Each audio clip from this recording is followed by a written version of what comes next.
Hi, boys and girls. Well, today I took it outside. We are going to be doing some things with the chalk I gave you.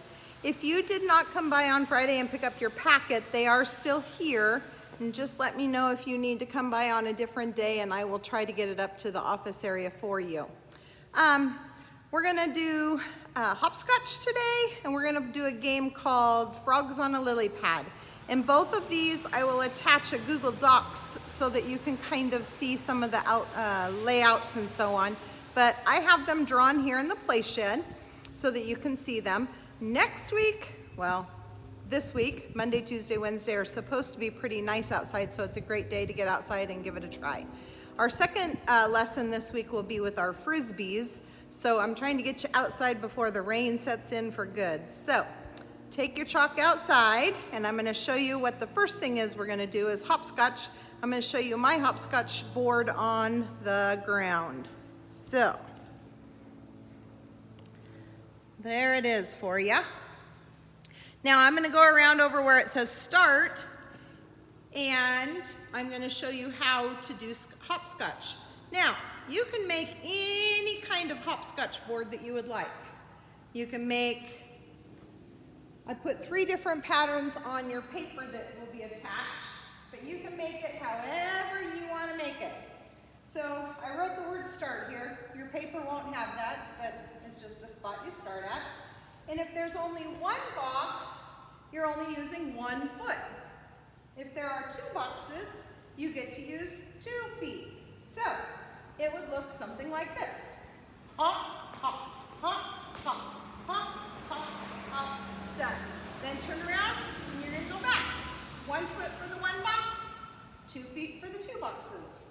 1, 2, 1, 2, 1, 2, 1. All right? So you do that all you want. You can make another box with a different pattern and try that one all you would like to do. So that is hopscotch. Now, if you wanted to add another piece to hopscotch, you can add an object. I have a beanbag here. You could use a coin, a rock, a stick, whatever you can find at home that's somewhat small. And this time, you're always going to start on 1. You're going to see if you can toss the beanbag to the square. If your object is in the square, you can't hop in that box. So now instead of starting with 1 foot and number 1, I am going to jump 2 feet to 2 and 3. So you start the line, skip 1, 2 feet, 1 foot, 2 feet, 1 foot, 2 feet, 1. When you go back, you have to stop and pick up the object and still skip that box. So now on the way back, it looks like this. Hop, hop, hop, hop, hop. Stop, pick up your object, and then go past the box. Now I would toss it to box number 2. So now you toss, it's in there. If you miss, you have to get it and try again. Now, I can't touch box number 2.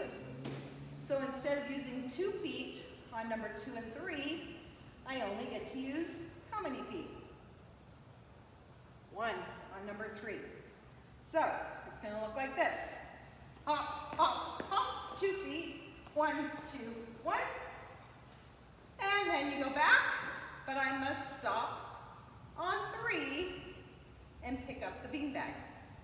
Okay, so now we go hop, 2, hop, 2, hop, hop, stop and pick it up, hop, done. All right. So then you would continue to go on to number 3, number 4, and so on. Okay? Have fun hopscotching. I'm going to show you another game. All right, we're on to number 2 activity with your chalk. This one is called Frogs on a Lily Pad. All you have to do is go outside and draw you some circles. If you look, we have a giant circle in the middle and a bunch of littler circles, different size circles on the outside area. Now, we're going to start in the big circle And again, you need a small item. It can be a coin, a rock, a twig. And you are just going to practice your underhand tossing skills. Now, when you underhand toss, you are going to hold the object in your hand, underhand. You are going to step with the opposite foot, okay? And you are going to lightly toss with your toe pointing at the circle you want the beanbag to go to. You're going to underhand toss it gently to the circle on the floor. Now remember, you got to step with the opposite foot, right hand, left foot, or if you're left-handed, right foot, okay? And you're going to toss it and try to get it to land on a smaller lily pad. So if I step towards the lily pad, toss, yay, I got it on the lily pad. But now, I have to go get it. Can you walk on water? No. So you must hop from lily pad to lily pad to get your object, and then you must hop back. Now, I don't care if you hop on 1 foot or if you hop with 2 feet. If you're doing 2-foot hop, keep your feet together, okay? So, I will do a 2 hop this time. So, any lily pad pattern I want to take to get to my object. Hop, hop, reach over and get my object. Now I gotta turn around and go back, hop, hop, okay? You can make this activity as challenging as you want. Maybe you want some lily pads that are even further away. You can make them as far away or as close as you want. If you master them super close, okay, this is probably too easy. Make them further from the big lily pad. All right, have fun hopping. Practice that underhand toss. Step opposite foot, underhand toss. See if you can get the distance and land on the